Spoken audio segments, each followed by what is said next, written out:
And we are live. It's the Revved Up 906 podcast, a Detroit Pistons podcast to be exact. And I'm Ryan. Today, the Pistons fall to the Phoenix Suns at home, 120 to 106. We saw the debut of the bad boy inspired City Edition threads. And I will say this, those are by far the best new City Edition jerseys in the NBA. They had the best court out of the City Edition jerseys in the NBA. And those are probably my favorite Pistons jerseys currently. I know that's kind of a bold take, but it really isn't at the same time because they're just clean. And it's always great to see a nod to the bad boys because, like, that's who we are. We are the bad boys. We saw Monty Williams coaching up against his former team in the Phoenix Suns. Definitely a game he wanted to win. It didn't fall in our hands tonight, or today rather. It was one of those games in which you saw us just hanging in there the whole stretch of the way. But in the end, we just fall, and that's a common thread in last season. Is we'd hang in there with a bunch of these better teams, and then we'd fall at the end.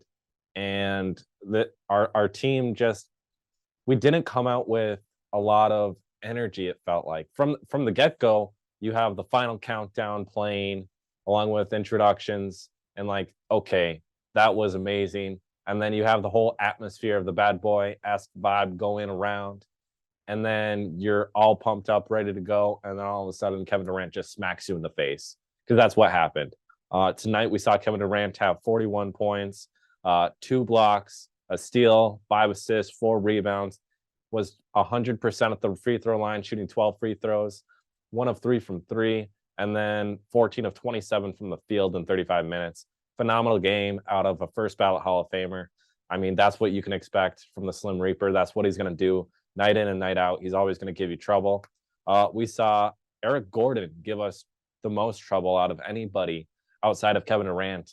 If you were to say anybody else other than him, that Eric Gordon gave the Suns 21 points, 8 assists, a steal, 5 boards, was 100% at the free throw line, making 2 free throws, 3 of 5 from the 3-point line, 8 of 14 from the field in 31 minutes. If it weren't for him per se, having as good of a game as he's had in the last couple of years now, and then it helps that Grayson Allen himself, 30 minutes, 14 points, 2 assists, 4 rebounds. Like, those 2 guys alone single-handedly took us down outside of Kevin Durant. If you take Kevin Durant out of the equation, it was those 2 guys alone that beat us. Yusuf Nurkic, as good as he has been in years past with Portland, and as good as he has been in a couple games so far for the Suns, today wasn't his game. He only had 6 points, 7 assists, 2 steals, 3 blocks, 4 rebounds. Yes, that's like an Asar Thompson stat line, but that's not a Yusuf Nurkic stat line. So we were able to slow him down a little bit. He wasn't shooting the ball great. Keita Bates-Diop was not. It wasn't a factor. Me Too was not a factor. Eubanks played a lot more than what you would anticipate, and at times he was a factor, at times he was not. Yuta Watanabe, and what he was able to do in just 20 minutes. Now, he didn't shoot the ball a lot. He only had 4 shots, finished with 6 points, a rebound. He's one of those guys where even though he wasn't scoring a lot, and the box score isn't like completely filled up, you saw his presence out there. He was driving, cutting, and just making great plays to impact the Pistons. And with that being said, like, the Pistons, offensively, we weren't really struggling. It was more of defensively that we had the issues, because we can't afford to let Eric Gordon have as good of a game as he had today. We can't allow Grayson Allen to have as good of a game as he did today. We let 2 role players beat us. And I know I say the 2 role players, and excluding Kevin Durant in that category, because realistically, Kevin Durant, even though he was a factor, outside of him, if it weren't for Grayson Allen and Eric Gordon, this game would have been a lot more close than what it actually ended up being.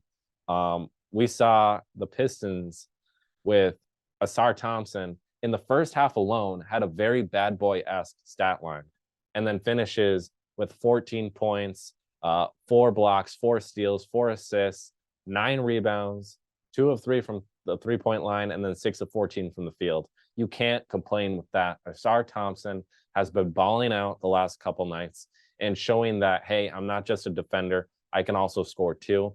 And we saw the same with Marcus Sasser. Marcus Sasser, 22 points. The last night, or how many nights now, he had 18, 11. Like, he's starting to build a resume within this young Pistons season that we're starting to see, like, okay, he's legit. I like him. He needs to be out there a lot more than what we've seen from him. And we got that. Today, he had 30 minutes, 22 points, a steal, 4 assists, and 3 rebounds, 9 of 16 shooting, 4 of 6 from the 3-point line. You can't complain with that. It seemed like every single time we needed an outlet 3, he was the man. And that's weird to say, because when you have a 3-point shooter in Joe Harris, or even the guys that can somewhat decently shoot the 3 ball, and Asar Thompson, Killian Hayes, and I know those aren't great examples, but the point is, like, it seemed like whenever we needed a bailout shot, the ball would always go to Sasser. Like, he's always going to hit that shot. Whereas, like, you're not seeing that pass or whatnot to guys like Killian Hayes and others. Whereas Sasser, like, early on, Sasser had 3 fouls. They took him out right away. Monty pulled him because he's like, I don't want to lose out on having Sasser in the game. And usually you don't do that with a bench player, let alone a rookie bench player that was a later pick, doesn't have high expectations. So it's like, maybe you allow him to get into foul trouble a little bit more, so that you can get Cade Cunningham back out there. You can get all your starters back out there and give more opportunities to others. Maybe that's the case, but no. Monty is like, nah, Marcus Sasser, he's been balling out. He deserves to be out there. He works his tail off every single chance he gets. And he's just one of those very early on impact players for us. Cade Cunningham started off the game great. He finished the game great. 26 points, 6 assists, a block, 3 rebounds, 2 of 3 from the free throw line, 0 of 6 from 3. That's where he struggled the most out of his whole game. And then 12 of 24 from the field in 39 minutes. Cade Cunningham has proven time and time again, like, hey, the injury, like, remove that from my resume. Like, take that, push that out, because I can still play. There's no issues here. Like, he's pretty much saying, like, hey, I shouldn't have been ranked 74th on ESPN's top 100 NBA players. Go check that video out. Just came out on Saturday. It's a fun watch. But anyways, Cade, like, the fact that he was ranked that low on the top 100, and then coming into the season, everybody's like, who's even on the Pistons? For non-Pistons fans, rather, I'm throwing that out there. There's a lot of non-Pistons fans, like NBA casual fans, that are like, yeah, the Pistons suck. They're always going to suck. But that's not the case. There was a post recently, actually, on Bleacher Report. They posted Asar Thompson with the back-to-back alley-oops that he finished, and the caption was Showtime Pistons. And then the comments off that one post alone, I'm like, wow, there's actually a lot of positive comments, because you're seeing Showtime Pistons. The Pistons actually have a solid young core. And I completely agree with that. And so when you have Cade Cunningham putting on display what he's done in each and every game so far early on in this young season, it's been impressive. We saw Killian Hayes with 13 points, a block, 5 assists, 2 rebounds, 4 of 4 from the free throw line, 1 of 3 from the 3-point line, and then 4 of 8 from the field. You can't get better than that. Killian Hayes, you've exceeded I didn't even have expectations. I was going to say he exceeded them, but he really didn't. My expectations going into this season was, I thought Killian Hayes was going to be just fine, and I thought he was going to prove, like, why he has as much value as he has with Weaver. And he's doing that early on. We're seeing him start more often than not. Monty has started him and given him the benefit of the doubt early on this season. And it's been fun to watch because we're seeing a very young and mature Killian Hayes that is playing with the utmost confidence out there. And it's just like it feels like a completely different Killian than what we saw last year. Like last year, we saw him starting to gain a little bit of confidence as the season progressed, but then he'd go back down to going like, "Oh, Killian, what are you doing?" Whereas this season, early on, we're seeing like, okay, Killian, he can be out there at all times. I'm fine with that. No complaints here because his defense is always solid. But his passing display, there were a couple passes today where I'm like, wow, there is no way that like a lot of these players at his age, or rather a lot of the players in the league right now are making that pass. And he's making these crisp, clean passes, just breaking through the defense. And it's just impressive to see. I'm very fond of his game right now. And yeah, he may have a couple goose eggs from time to time, but that's the NBA. It's now the elite players go in there and do what Cade Cunningham did tonight because he's an elite player. Kevin Durant, an elite player, he's going to go out and drop 41 points. Now, the non-elite players are like Eric Gordon or like a Grayson Allen. Killian Hayes fits into that mold, but he's a little bit better than them in the sense that he thinks differently and his defense is slightly better. That's the only difference there. And he was also a higher draft pick. But other than that, like the true like legitimate elite players in the league always go out there and do their thing. The guys that are good but not spectacular are going to have a bad game from time to time. It's going to happen. So Killian Hayes, you're going to have like maybe one or two goose eggs coming up and it's going to be like, "Ooh, Killian, what are you doing?" But realistically, he's fine because it's going to happen. We saw Marvin Bagley off the bench tonight give us 11 minutes, had 11 points, 1 assist, 2 rebounds, 5 of 5 from the line, and 3 of 5 from the field. He had a good game. My only knack on him was the fouling issues. He picked up 5 tonight, had 1 turnover, and you could go as far as to say, yeah, majority of the fouls that were called on him weren't really fouls, and I would completely agree with you on that. But the fact of the matter is, it's always going to be Detroit versus everybody, no matter what. You just have to go in with the expectations that the refs are never going to be on your side. So, yeah, you can throw that out there, but at the end of the day, it's just an excuse. You still got to play the game, still got to work your tail off, and you got to earn a win. You can't just go out there, do your thing, and then expect to win. You got to earn it. So Marvin Bagley, aside from the fouling troubles, solid game. Like 11 points in 11 minutes. You can't argue with that. That's a solid game from him, especially coming off the bench. He definitely has won the battle in my eyes between him and Wiseman thus far. I would have liked to see Wiseman actually see the floor tonight, but we didn't see that out of him. And as much as I would have liked to see that happen, I don't really realistically see that happening anytime soon, just because he just doesn't have like the motivation. We saw him a couple nights out there just going through the motions, wasn't playing with a lot of energy. He just looked like he was struggling out there. And then even when he's on the bench, he doesn't look motivated. He's not cheering his teammates on. He's not like he doesn't ever have a smile on his face now. And it's a little disappointing to me because it's like, okay, from experience, there are times where you may not see the floor as much as you want to see the floor, but that doesn't mean you discount your teammates. You cheer them on, you root for them, you push them to be better versions of themselves, and that in the end helps you out too. And it shows the coaching staff like, hey, even though I'm not out there, I'm still going to work my tail off for you because at the end of the day, that's why I'm here. And if James Wiseman does that, I guarantee you he's going to see the floor a little bit more. And he's going to get a little bit more of a shot than what he's been given thus far. And truthfully, I want him out there because I think he has so much potential still to be something. I'm not saying he's going to be a first ballot Hall of Famer or he's going to be like a clear cut, oh yeah, that was the #1 pick.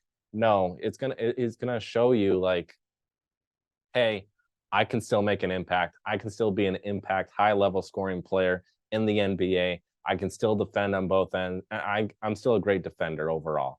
And I think Wiseman can still be a great, solid, fantastic role player.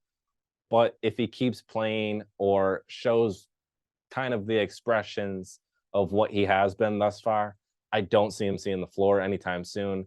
And that's just because Monty's a great coach and great coaches push players. And if he's trying to push Wiseman and Wiseman isn't budging, then at the end of the day, I see Wiseman getting moved.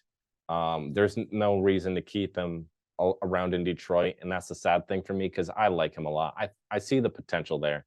But at the end of the day, if he's not motivated and not cheering on his teammates and whatnot, he's never going to see the floor. We may not even see him another time this season unless we have injury issues. We saw Joe Harris suit up, 13 minutes, did not score, only had an assist and a rebound, 0 of 2 from 3, and 0 of 2 from the field. There are times where it's like, Joe Harris, you got this. Like, he's going to hit that shot. And then there are other times where it's like, ooh, Joe Harris, what are you doing right now? And this wasn't one of those games. It was more so like, you're a shooter, you should be hitting that shot. But at the same time, shooters do miss. Not every shooter, like Curry misses shots. Like, you know how hard it is to consistently make shot after shot after shot. And I'm not saying, okay, I was a shooter. I'm just going to say it. I'm not trying to hype myself up here. But like, did I miss a couple times and I got on a cold streak? Yeah, because it happens. It's inevitable. So Joe Harris, even though you only had you had 2 shots, 2 opportunities to hit those shots, and you missed, so be it. At the end of the day, you're not starting. So off the bench, given only 13 minutes, you impacted the game still, and that's what you can put your hat on. Because I like Joe Harris. I think he's fine. At the end of the day, it's only 2 shots. It's not like he cost us the game. Stanley Lamude played 4 minutes. Jared Rhoden played 3 minutes. And Malcolm Casalon played 3 minutes at the very end of the game. They obviously did not matter just because, like, we lost. That's why they were out there. But overall, like, we didn't have a bad game. We got into foul trouble early. We didn't have quite a lot of assists tonight. Yeah, we had 25, but that has been on the lower end for us as of late. 16 turnovers, which was much better. Like, that's the thing. Like, we weren't turning the ball over. We weren't playing terrible. The fouls, we were at 23 tonight as a team. Yeah, you can get better than that, but even so, like, we didn't foul a whole lot compared to what we have been. But this is a game in which you move on from. Like, this is something you gain experience from and just move on from, because at the end of the day, we're going to be fine. This is one of those games where it's going to happen. And I said that the last time out, but I'm going to say it again here because it was just one of those games. The Suns had our number. There's not much more you can do to stop Kevin Durant and then Eric Gordon and Grayson Allen, because they played a great game. Monty, I know you wanted this win, and us as Pistons fans wanted you to get this win. But there's always next time.